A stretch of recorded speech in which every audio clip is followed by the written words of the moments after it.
Eu vou agora fechar a discussão a respeito da dinâmica falando sobre a terceira lei de Newton. Nós vimos a primeira lei, a lei da inércia, a segunda lei, as suas aplicações. Inclusive, lá na atividade tem uma equação sobre a força-peso também. Tem um exercício, acho que sobre a força-peso também, tá? Então, eu deixei escrito lá, ó, conteúdo referente aos encontros, acho que hoje é o 8, né? É o 6, 7 e 8. Você pode se basear neles aqui para estudar, né? Se preparando também para realizar essa atividade. Terceira lei de Newton, lei da ação e reação, lei do aqui se faz, aqui se paga, que tudo volta para você, né? Também é essa aí, ó. Para toda ação, para toda ação é sempre uma reação igual.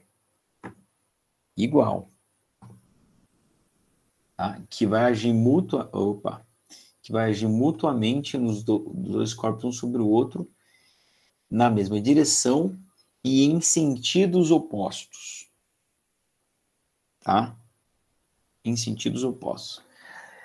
A forma mais curta é dizer que para toda ação existe uma reação, né? Eu tinha o outro brincava comigo, que já faz física. Eu sei da lei de Newton. Para toda ação existe uma reação, que é igual. Uma sequência de ação tem uma consequência de reações, né? Então, mais um paradoxo para você da física com a vida, né? Que é igual, só que ela vem no sentido oposto, tá? Com o mesmo valor, com a mesma magnitude, no mesmo modo, mesma direção e sentido oposto. Então vamos relembrar o que é direção e o que é sentido. Deixa eu ver se minha câmera... Deixa eu voltar aqui para ver se minha câmera está pegando.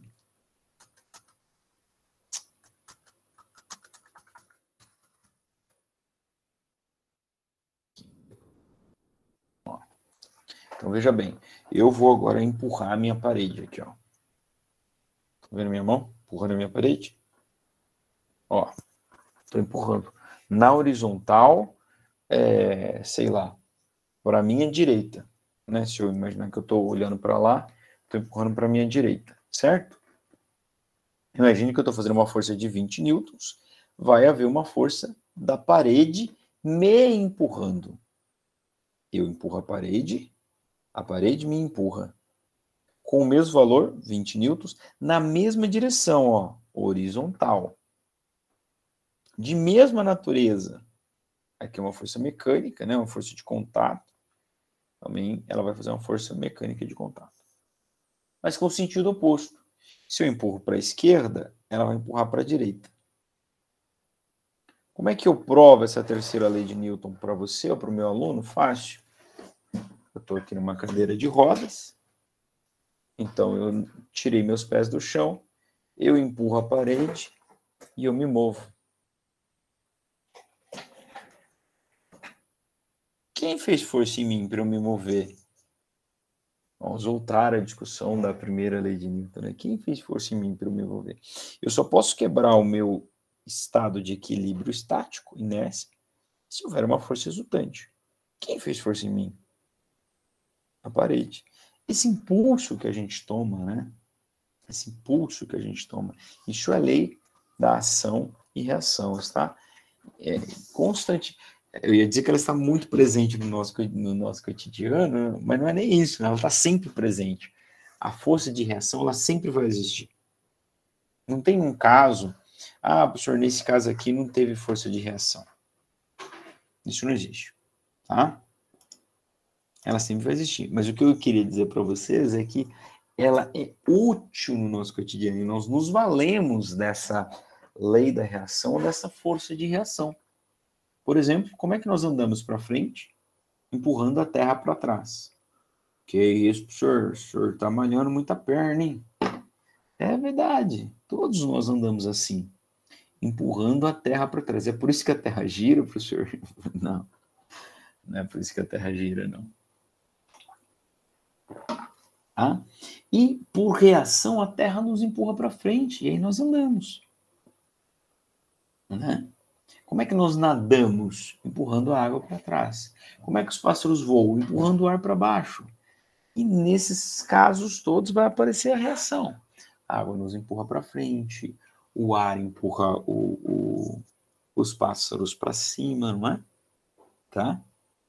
Então, algumas observações sobre esses pares de ação e reação. Já falamos que eles têm sempre o mesmo valor, sempre a mesma natureza, sempre a mesma direção e sempre sentidos opostos. Eles atuam mutuamente, então, enquanto eu estou empurrando a parede me empurra. Quando eu parei, ela para. Né? Não faz sentido. A reação só existe por causa da reação. Aliás, viajei aqui, né? A reação só existe por causa da ação. Parei de agir, parou a reação. Tá? O par de ação e reação nunca se equilibram, pois atuam em corpos diferentes. Isso é verdade. Isso é verdade. Isso é uma coisa que eu brinco muito com os alunos, porque assim, se isso não for verdade, a gente não consegue mover nada nesse mundo, né? Então, o aluno saiu da sua aula, da minha aula, da sua aula, lei da ação e reação. Então, o carro do pai dele acabou a gasolina, eu vou empurrar. Não adianta eu empurrar, professor. Se eu empurrar o carro para frente, o carro vai me empurrar para trás com uma força igual e oposta, elas vão se anular e acabou. Pois é, mas elas nunca se anulam. Mas por que, professor, elas nunca se anulam? É a pergunta. Peraí, gente. Tem uma coisinha aqui. Por que elas nunca se anulam? Elas nunca se anulam porque elas atuam em corpos diferentes. Tá? Elas atuam em corpos diferentes. Deixa eu colocar um slidezinho aqui para fazer um desenho maravilhoso para vocês. Então, veja só, tá aqui o carro do pai do aluno que enguiçou, não é? E tem aqui o aluno empurrando o carro e pensando na sua aula de física. Tá bom? Então, o aluno empurra o carro para frente, ação. Vai aparecer uma força empurrando o carro para frente aqui, FA, força de ação. E o carro, pela terceira lei de Newton, vai empurrar o rapazinho para trás. Então, vai aparecer uma força no rapaz, vou desenhar aqui essa força, perto do centro de massa dele, uma força de reação. Essas forças nunca se anulam porque elas sempre atuam em corpos diferentes. Quem faz a ação recebe a reação. Quem recebe a reação é que faz a ação. Então, por exemplo, se eu for estudar o menino separadamente, eu vou ver que tem o quê? Uma força atuando sobre ele. A força de reação. A força que ele faz não está sobre ele. Por isso que essas forças nunca se anulam. É por isso também que quando você vai empurrar um carro, você tem que firmar bem seu pé no chão. Senão você vai ser puxado para trás.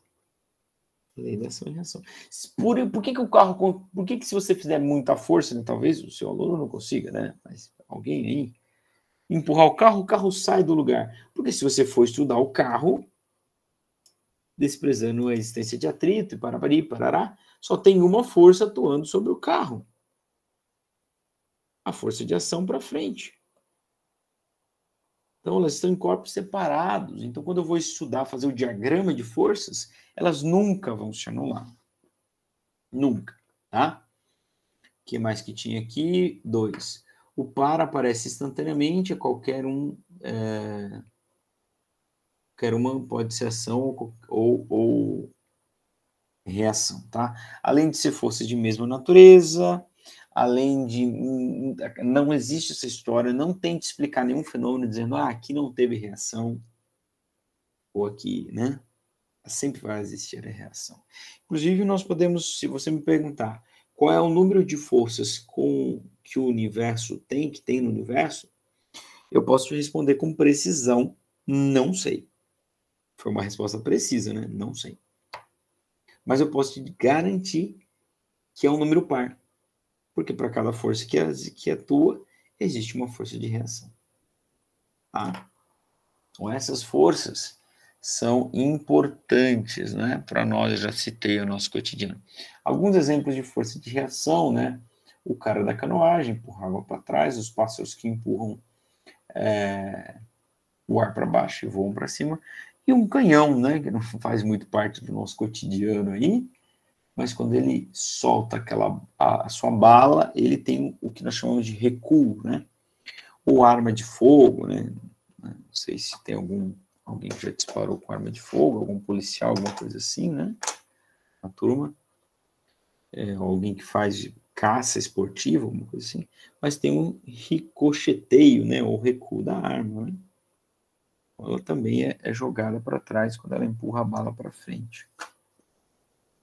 Tá certo?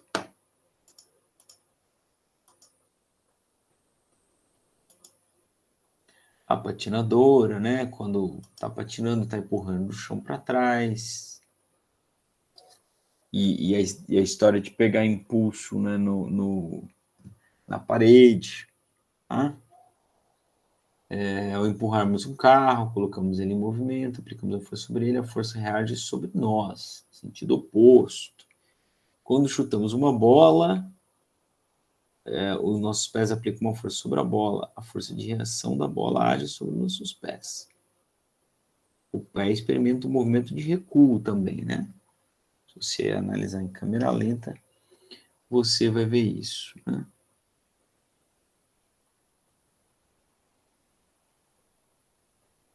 O motorista de caminhão usa um pequeno martelo de madeira para testar a pressão dos pneus de caminhão, né?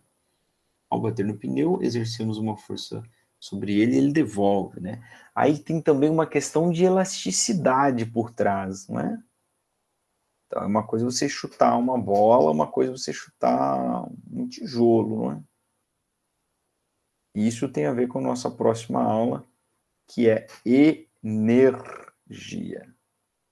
Tá legal?